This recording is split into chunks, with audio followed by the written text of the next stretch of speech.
গোরস্থানের ভূত, কথা ও কণ্ঠে সঞ্চিতা মন। মাতবর সাহেব কোনো কথা বলছেন না। ঘটনাটি মাতবর সাহেবকে নিয়ে। গোরস্থানের পাশ দিয়ে গ্রামের ভিতরে যাওয়া আসার রাস্তা। ওই রাস্তা দিয়ে দিনের বেলায় যাতায়াতে কোনো সমস্যা হতো না, কিন্তু রাত হলেই নামতো বিপত্তি। একা একা যাওয়ার কথা তো দূরের, ভয়ে মানুষ দল বেঁধেও যেতে সাহস পেত না। গোরস্থান পবিত্র একটা জায়গা। অন্য কোনো স্থানে ভয় পেলেও গোরস্থানে ভয় পাওয়ার কথা নয়। তারপরও গ্রামবাসীর মধ্যে কিসের জন্য একটা ভয় সবসময় লেগে থাকতো।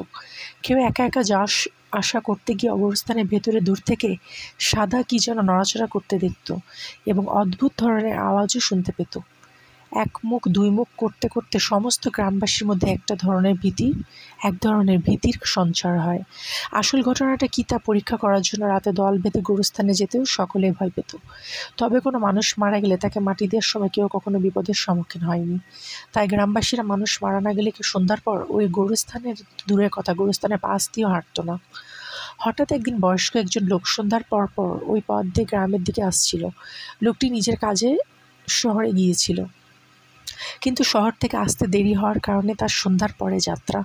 সে যখন গোরস্থানে খুব কাছাকাছি পৌঁছালো, তখন ভীতিকর এক ধরনের শব্দে তার গা ছমছম করতে লাগলো।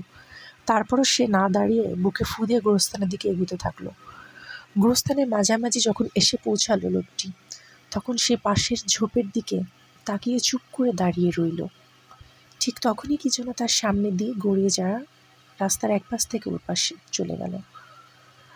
কি যেন একটি গড়িয়ে গেল, আর তখনই এমন জোরে চিৎকার শুরু করলো লোকটি যে গ্রামের আশেপাশের বাড়ির মানুষজন লাঠি নিয়ে ছুটে আসতে থাকলো গোরস্থানের দিকে। গ্রামবাসীদের পৌঁছানোর আগে লোকটি জ্ঞান হারিয়েছে। গ্রামবাসীদের কেউ কেউ তাকে ধরাধরি করে গ্রামের কবিরাজ বাড়িতে নিয়ে গেল, আর কেউ কেউ গোরস্থানের ভেতরের ভূতের তল্লাশি করতে থাকলো। সবাই চারিদিক তন্ন তন্ন করে খোঁজার পর শেষমেশ দেখতে পেল একটা সাদা কাপড়ের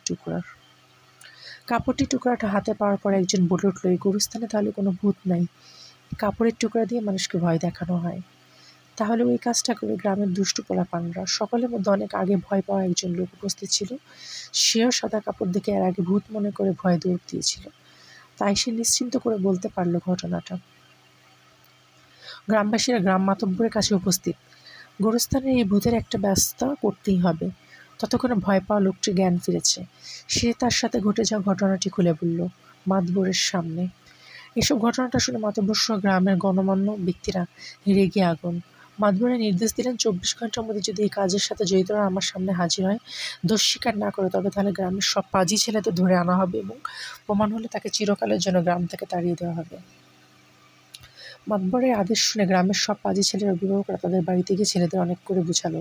তারা বলল, বাবা, তোরা যদি এই কাজ করে থাকিস তাহলে এখনই স্বীকার কর, মাতব্বরকে ধরে শাস্তি কমানোর ব্যবস্থা করা যাবে। আর যদি স্বীকার না করিস তাহলে প্রমাণ হলে এই গ্রামে আর চিরতরে ঢুকতে পারবি না।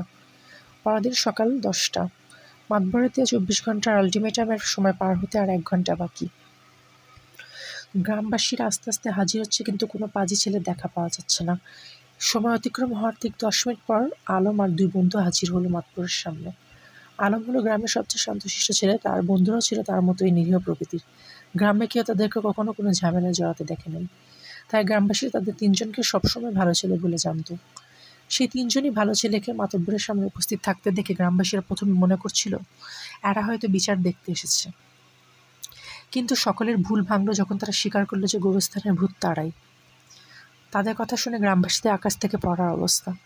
সবাই কানাঘুষা করতে লাগলো এই বলে যে এমন ভালো ছেলেদের দ্বারা কি এ ধরনের জঘন্য কাজ করা সম্ভব। মাতব্বর সাহেব কোনো কথা বলছেন না। আলম ও তার বন্ধুদের বাবার মুখেও তালা লেগে গিয়েছে। কিভাবে এই ছেলেদের শাস্তি দিবে সেটাও ভেবে পাচ্ছে না মাতব্বর।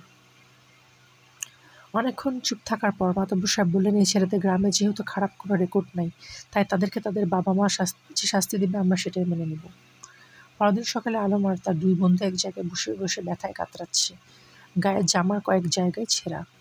তাদেরকে দেখে বোঝা যাচ্ছে তাদের বাবা মা এমন উত্তম মাধ্যম দিয়েছেন যাতে তারা জীবনে এমন ধরনের কাজ করতে সাহস না পায়। কিন্তু তারা তো এগুলো বন্ধ করে দিয়েছিল। কিন্তু তারপরেও গ্রামে সে ঘটনাটি ঘটতে থাকে। এটাকে নর্মাল ঘটনা হিসেবে মেনে নিতে পারিনি। ঘটনাটি ভালো লাগলে লাইক এবং সাবস্ক্রাইব করে পাশে থাকবেন।